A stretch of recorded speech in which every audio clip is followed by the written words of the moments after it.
Today we chat with retired military veteran Scott Belton, who is living proof that you don't need to be a millionaire to live like one. In Colombia, he's paying $1,000 per month for a penthouse with a view, eating out every night for $5, and even taking helicopter rides in other countries. All on his military pension. But how did he go from dodging bullets to living this dream life? Let's dive in.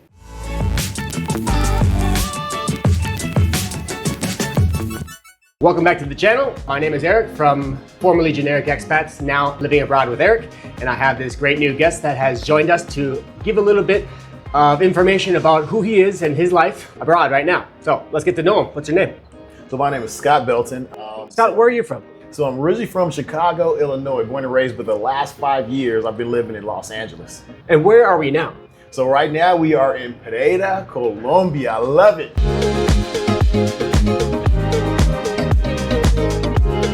Not a very popular place. Most people know of like Medellin. That's true.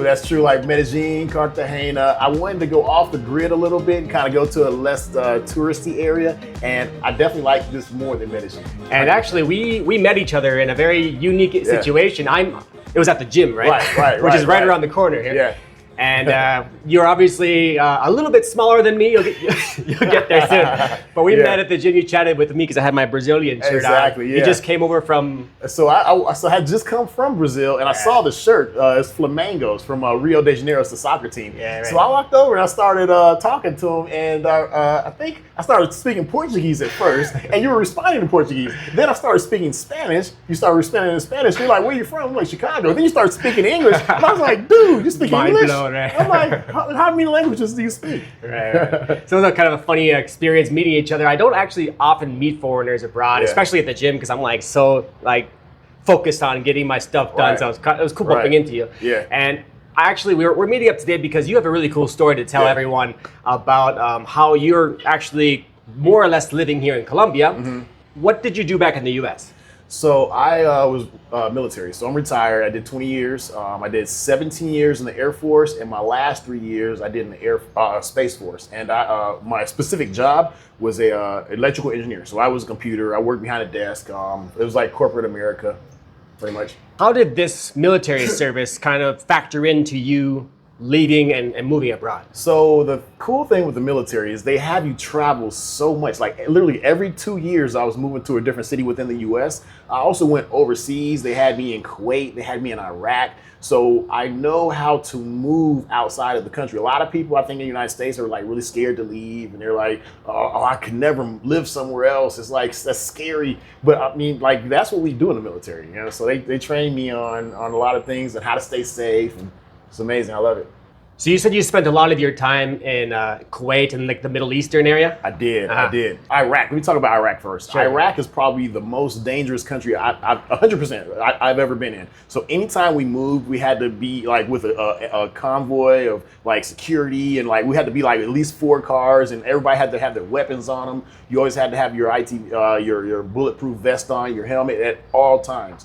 So basically being there, and then in Kuwait, they taught me how to, move without so for example, they have like security with making posts on Instagram. We can't post a story like, hey, we're in this part of Iraq, or we're going to that part of Iraq. They want us to keep that stuff silent. So, but the big thing is I really enjoyed my time when I was out there deployed. And at the time when I was deployed, I was Space Force. And at the time, Space Force had just come out, and I was deployed with the Army. So every single day, I'm walking around, and people are seeing the name on my shirt that says Space Force, and they're like, dude, are you really Space Force? I'm like, yeah, it says I'm Space Force. It was hilarious. I got stopped every single day, in the cafeteria, everywhere. People were asking to take pictures with me. I think I was probably the most famous dude on that base. There's not that many people working in the Space Force department. So right now the Space Force is the smallest service out of all 6 services now. So is way smaller than the Marines. Prior it was like the Marines that were the smallest. But the way the Space Force has worked, so they took people from the Air Force. So they just took people from that were already working in satellites and stuff like that. And they asked them, hey, are you interested in moving over to the Space Force? So they've been slowly moving people over. So it wasn't just all at one time, like, boom, we got a big Space Force. It started growing. So when people started seeing me in the beginning and seeing that I was Space Force, it was hilarious, their reactions. So I was probably the most famous person on that base. So I was actually at Camp Arifjan in Kuwait. That's outside of Kuwait City. So it's Camp Arifjan. Ah, yeah. That's the name of the place. That's the name of the base that we were at, right outside of Kuwait City. It was so hot out there. Just the desert, just cooking you every day, right? Every day, every day. So you spent all this time in the military and you traveled a lot. Now, you said that factor into you like deciding to live abroad after retiring. What are other factors about you living abroad after retiring? So another thing is, obviously after 20 years, I'm getting a retirement check. And one reason why I decided to come here to Colombia, because the cost of living was so low. I think I Googled it, and it said the cost of living for a single person was like $521 a month. And I was like, what? I'm like, with my retirement check, I'd be living like a king. And then it even said, I think for a family of four, if you had a family of four, it was like $1,800 something a month. And I'm like, dude, I can have a whole family and like live like a king still. So speaking of family, what do your family and friends think about you retiring and moving to Colombia? So a lot of people thought I was crazy initially. They're like, oh man, Colombia is so dangerous. You got the cartel out there. You got like Pablo Escobar's people. Like, it's so dangerous. Don't go. My mom was scared. Everybody, blah, blah, blah, blah. You don't have people always throw their opinion on you. But I came down here and it's been amazing. It's the best move I've ever made. So what are the biggest differences between your daily life of living, because you're from Chicago, but you've been living in LA for a while, right? So right, I was living in Los Angeles. So yeah, it's a huge difference. So LA is super expensive. When I was there, I was living in a small apartment with my cousin, and it was like not much space. Oh my God, I was spending so much money. But the biggest difference I would say coming out here is I can do what I want. Like, look, I'm here on the top floor, the 15th floor, and in a place with an amazing view. I would not be able to afford this in LA, but not even Chicago. Like, so let's chat about the price here. What do you think this would be in LA? So in Los Angeles, oh man, the equivalent of this in Los Angeles. Oh, this would probably be about $5,000 or $6,000 a month. And here you pay? And here I'm paying $1,000 a month, and this is an Airbnb. So technically, I can get this place for even less. If I just did like a contract lease and just furnished it myself and stayed here, I can get it for less. But I'm paying it right now $1,000 a month as an Airbnb. What's up? So we out here in Providencia Apartments. I'm on the top floor. Baby, it's a nice view. You're gonna be excited when you see it. Tower 2, isn't it?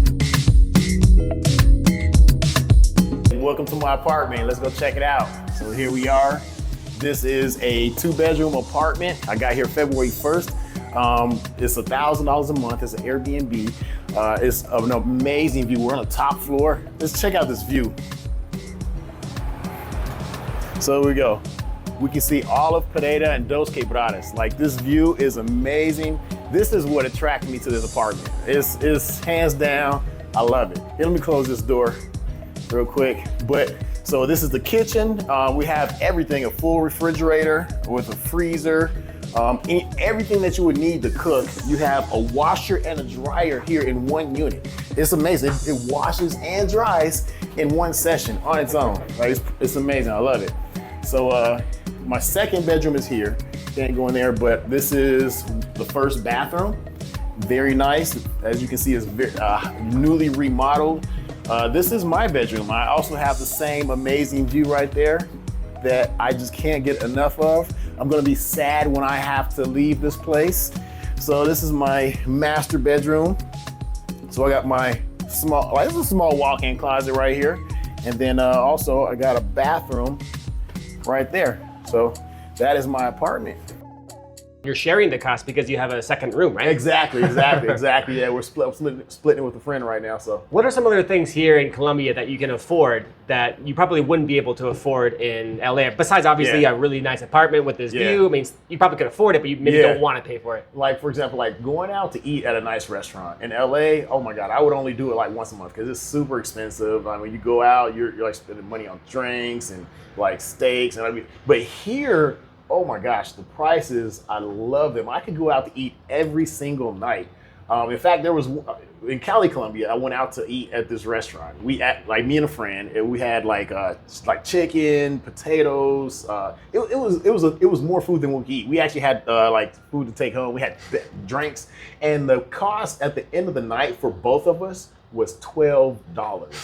I was like, yo, these prices are insane. You can go to an amazing steakhouse. Less than what you pay for just one entree in the U.S., right? Oh my, yes, like half the price of an entree. So it's a no-brainer to kind of spend as much time as I can here to save money. So what is your budget for, like, let's say going out and having dinners in restaurants and whatnot? What do you budget for that? So usually if I go out to eat, I kind of calculate about 20 mil pesos per person, which is about $5. I mean, that's pretty much average. I mean, if it goes above that, I'm like, okay, it starts getting a little more expensive. If it goes below that, I mean, I'm fine with that. So yeah, typically about maybe 20 mil or $5 per person. We actually had lunch a couple days ago after the gym. We had a bro sesh. Yeah, we did. Yeah, we had a lunch that was 20,000. They really squished us on the juice, but yeah, they did. But it was 20,000. It was a really good lunch, and those are really good value for your money, big time, right? Exactly. So you have maybe 20,000 per day on food. Is that you kind of usually factor in, or more? Well, so I usually I go to the gym a lot, so I try to cook a lot of my own food. So I buy stuff from the grocery store, so my costs are like probably way lower than a lot of other people who like just go out and eat constantly in restaurants. But the amount I probably spend maybe $10 to $15 a day on food, like because I do go out to eat. But I also buy food from the grocery store, so it's probably like $10 to $15 a day. Where do you shop, by the way? So I shop at a few different stores. When I was in Medellin, I was going to a place called Jumbo, Éxito, and Corulla. Here, I go to a place called Macro, because it's like literally right across the street. Right next to the gym that we exercise at. Exactly. So just to keep in mind, for those that don't know, I'm a kind of a Colombian, not veteran as in like military veteran, but I've been in Colombia a couple of years. Corulla is the #1 most expensive place to shop for food in all of Colombia. And then after that, you're probably going to do Macro and probably Éxito. Those are kind of like the middle cost. And then after that, Jumbo, and then there's the low-cost ones where you can buy very basic stuff like rice, sugar, coffee, and all that stuff. That's going to be like the ARA, A-R-A, and then there's D1, De Una, which I don't know if you know, De Una means like right away. And in Colombian Spanish, De Una means let's go. Okay. So that's kind of a play on words. So anyways, that's kind of the different differences of places you can go to. So overall, what is your monthly food budget? My monthly food budget, it's probably, I would say maybe $200 a month. I mean, it's like I love these prices out here. And one thing I was thinking about, I mentioned I was living in Medellin for a little bit. I didn't give my background of where I've been living at. So I've been living in Medellin since March. So I stayed there for 9 months, and then I came here just earlier this month. So I've been out here for maybe 3 weeks now.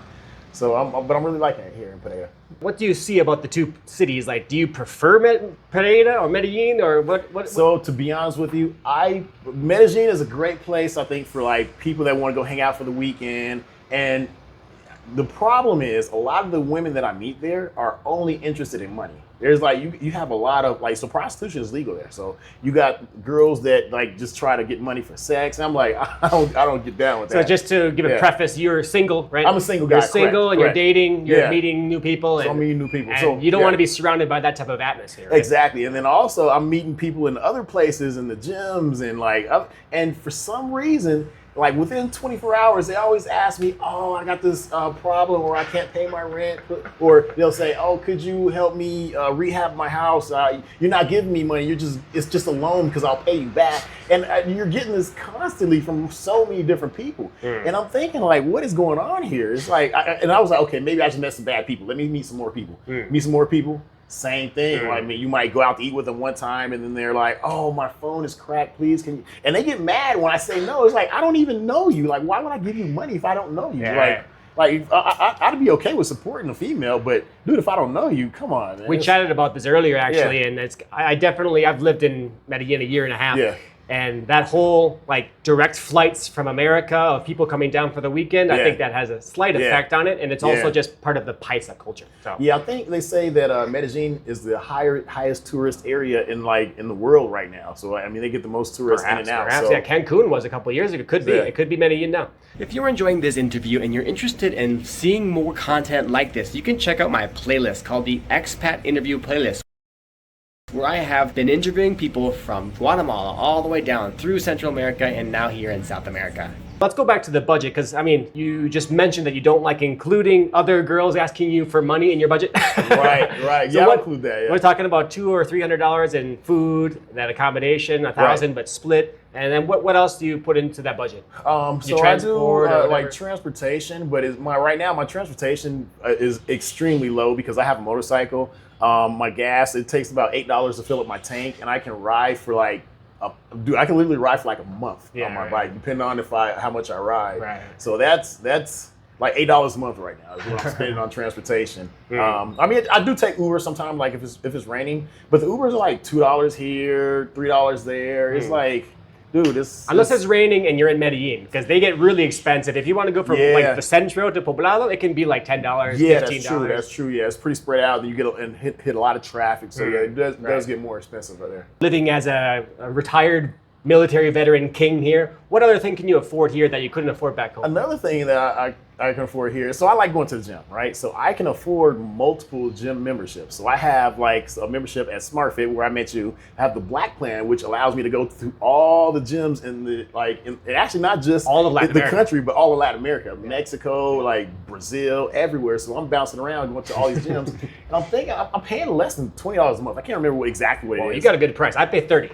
Oh, okay. I don't know. It depends on where you sign up. I signed up in Mexico. That's why. If you sign up here in Colombia, it's a lower price. So maybe you want to cancel your membership there and then start it down here. Oh, it's a smart move right there. So then I also was looking at getting another membership at another gym, which is almost like an Equinox back in the United States, which is like elite gym, and the price, like I can easily afford this stuff because 2 or 3 gyms. And then another thing is, so I can take trips to like Brazil. I went down there, did the helicopter ride. Nice. Everything down here is cheaper. I can do more activities and fun things going on. Like I love it. Overall, your quality of life as a retired military veteran is just pretty fantastic. Yes, my quality of life has definitely gone up. The amount of things that I can do has definitely increased, and my price that I'm paying has definitely dropped. Some people have a kind of a controversial idea about the American military because, not everything they do is perfect, right? So do you ever feel that conflicting emotion when you go abroad? Like, for example, coming here to Colombia? So here in Colombia, when I mention I'm military, they're like, oh, okay, cool. They're like, oh man, they kind of give me a respect. But it kind of depends on where you go. Some people, don't like the military, and you go to those areas and you're saying you're military, you're like anti this and anti that, and I honestly, I just try to kind of stay away from those people in those areas.